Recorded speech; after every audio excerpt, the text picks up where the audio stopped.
పార్వతీపురం మన్యం జిల్లాలో ఎన్టీఆర్ పెన్షన్ పంపిణీ కార్యక్రమాన్ని నిర్వహించారు. ఈ కార్యక్రమంలో మంత్రి సంధ్యారాణి పాల్గొన్నారు. సాలూరు మున్సిపాలిటీ 17వ వార్డు వెల్లమ్మపేటలో పర్యటించారు కూడా. అలాగే పెన్షన్లకు పంపిణీ చేశారు.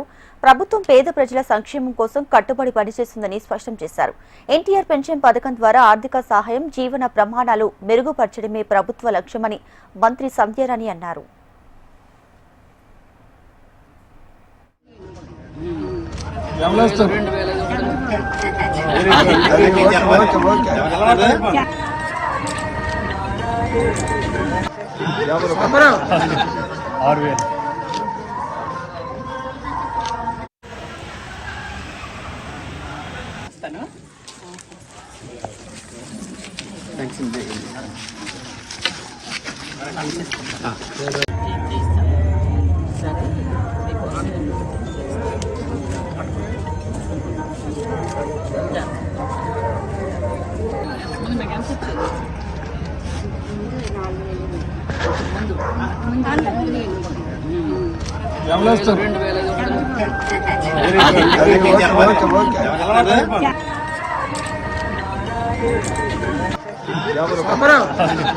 ₹6,000